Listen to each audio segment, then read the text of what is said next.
Back in 2017 I got an interesting Patreon question.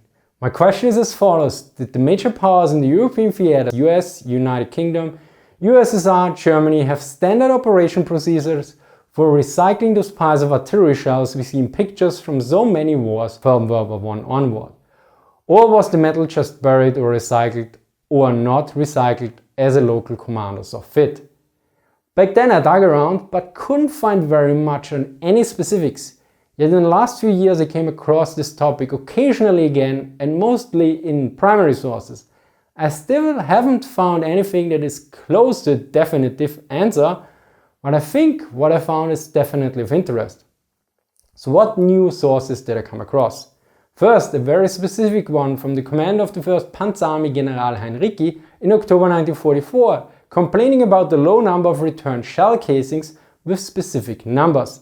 Additionally, I got my hands on the German Army Regulation 90 Part 1 and Part 2 from 1941 and the German Army Regulation 483 from December 1943, which I got from the German military archives. So let us start with the Heeresdruckvorschrift 90, Versorgung des Feldheeres. This roughly means Army Regulation 90, provisioning of the field army. Yet we must be careful here, since Versorgung is sometimes also translated with supply.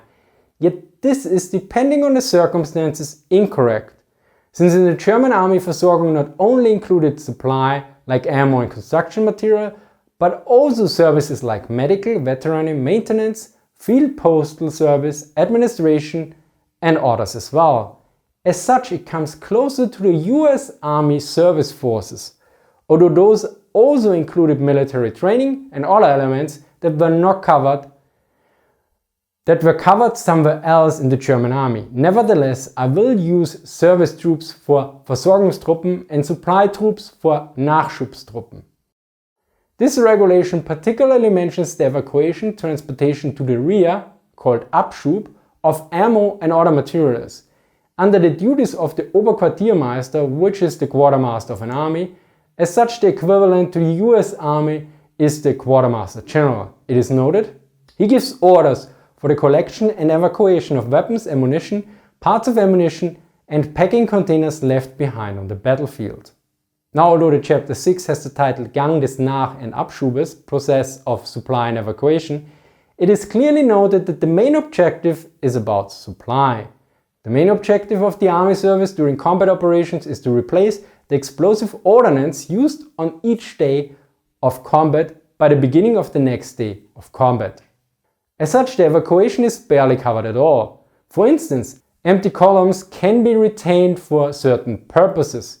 For instance, to take along equipment in the need of repair, evacuation, goods, etc. They are also to be used for the preparation of wounded and disease-free sick persons or prisoners of war with guards, provided that this does not cause too great a detour.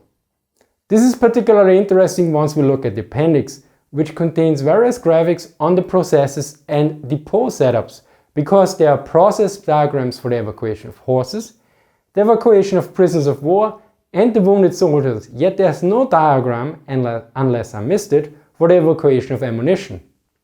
Although in the appendix for the army level ammunition depot graphics, there's a drop-off point for used ammunition, empty material and unusable ammunition. And it is located in the resting area for the empty columns. Of course, this does not imply that the evacuation of ammo was neglected necessarily, yet more likely that the evacuation of prisoners of war, horses and wounded is more complex. After all, these require special security, care and medical attention. As such, the process had to be more regulated, especially since they are under the supervision of different authorities during these processes. The next part is particularly about the ammunition supply service. Again, evacuation is mentioned as well. The ammunition supply service in the field army includes the supply of ammunition of all kinds, close combat, explosive and detonation devices, as well as illumination and signal ammunition.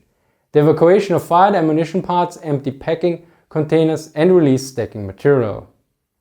A note here for German speakers, the beschossener Munitionsteile seems to be a bit confusing at first, yet this term is used in other regulations as well and as such is not a printing error. I thought it might be an old term, yet I found also the term used very recently as well.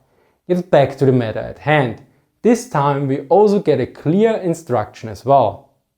Unused subcharges, fired ammunition parts, empty ammunition containers, surplus stack material and any unusable ammunition that may be present must be returned at all receptions of ammunition. Their rapid return to the army ammunition depots and from there to the home country is to be given the same attention as the ammunition supply. Although this probably did not work that way, yet more on this later. I also stumbled across a regulation by the Luftwaffe, although this one is pre-war. It particularly notes that spent ammo and casings have to be returned and that there is a final settlement for which several examples are provided in the appendix. Although this refers to the situation at a training facility and not the front line. As such, the process was likely more rigorous.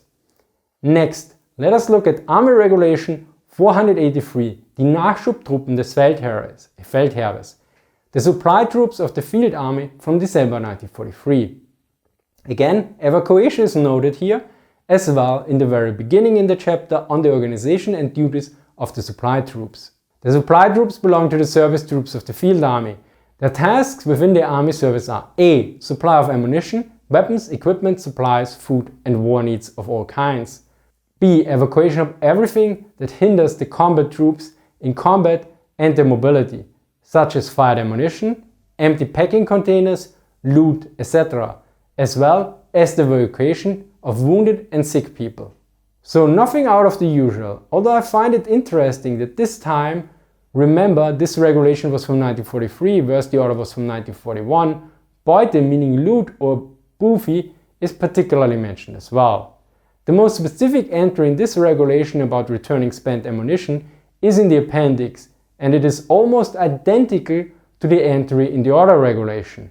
Unused subcharges, fired ammunition parts, empty packing containers and surplus stacking material must be returned with all receptions of ammunition. The rapid return to the ammunition depots and from there to the home country is to be given the same attention as the ammunition supply itself. So now let us look at the complaint from October 1944. This message was sent from the headquarters of the 1st Panzer Army to the headquarters of the 49th Mountain Army Corps, although the mountain part was in parentheses. Note that the report concerns September 1944 and that the Army Corps was part of the 1st Panzer Army only after the 19th of September. Note that the 1st Panzer Army was also called Army Group Heinrici at certain times in 1944. It begins with an introduction that the troops demand more ammunition from the home country, yet that the home country is working continuously and under bombing raids. It then continues, the homeland thus has a right to demand that the troops collect everything still useful for the production of new ammunition and return it to the homeland. This includes first and foremost all cartridge cases and shell casings no longer needed for reloading, saved subcharges, even if they are wet or damp, fuse screws and ammunition packing containers. That the return of these parts is only done to a small extent is shown by the compilation of the parts collected and returned in the month of September, namely, this is followed by a table of 5 different artillery pieces, namely the Leichte Infanteriegeschütz 18, a weapon Jens Wehner and I discussed in this video, the Heavy Infantry Support Gun 33, then a light and heavy field howitzers, which were the standard artillery pieces in the German army in the Second World War, something discussed in my German artillery tactics video, and finally the heavy 10 cm cannon 18, which was usually used by larger formations. The table lists the total number of shots fired and how many casings were returned. Additionally, it notes the percentages as well. We will just take a look at the percentages. The lowest percentage was for the heavy infantry support gun with 4.9%, followed by the light infantry support gun with 5.2%, and then the heavy field howitzer 18 with 7.7%, next is the light field howitzer with 10%, and finally the heavy 10 cm cannon 18 at 14%. And I might be terribly wrong here, but I think I can see a pattern or two here. First off, the 2 infantry support guns have the lowest retrieval rate. For me, that is not particularly surprising because these guns were used rather close to the front. as such retrieval of ammunition was more dangerous. Additionally, the larger caliber has also a lower number as well. This is the same for the other 3 artillery pieces as well. The worst ratio is with the heavy field howitzer with 150mm. It has only 7.7%, whereas the other 2 with 105mm have 10 and 14%. Note, although the cannon 18 was named 10 cm, it actually also had a 105mm cartridge.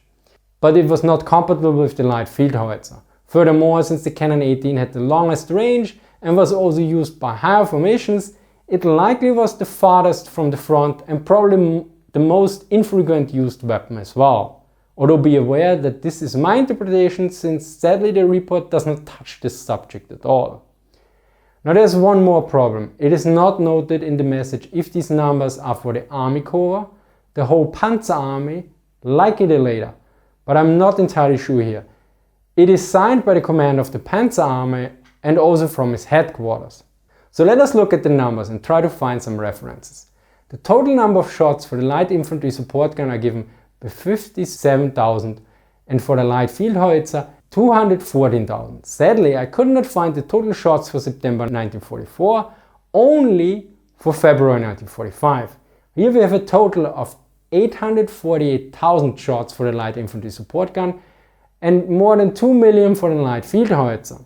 So we have at least a tenfold difference here, and likely in February 1945 less ammo was spent. So these numbers are very likely for the whole Panzer Army, not the Army Corps.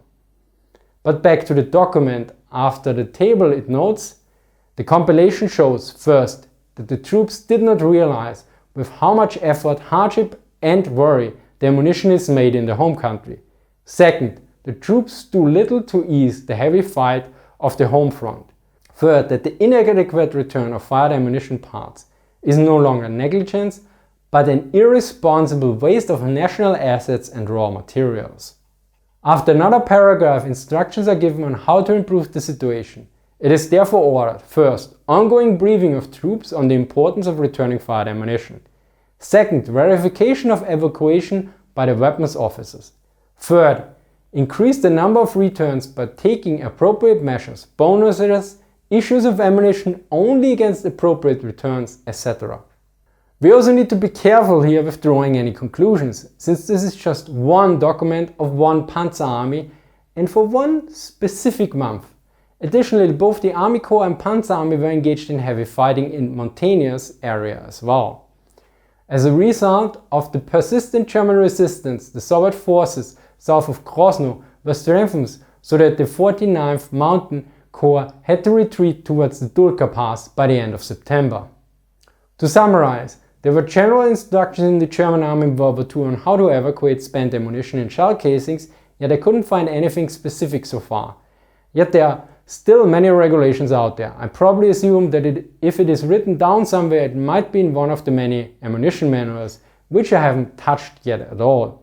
The document we looked at suggests that the evacuation of shell casings and armor parts might have been a serious issue, but is only one single document. Furthermore, about defensive fighting in a mountainous area and other special circumstances like the Slovakian national uprising happening at the same time, which might have an influence as well.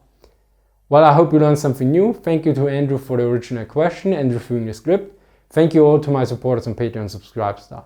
As always, source are listed in the description. I hope you enjoyed this episode. Thank you for watching and see you next time.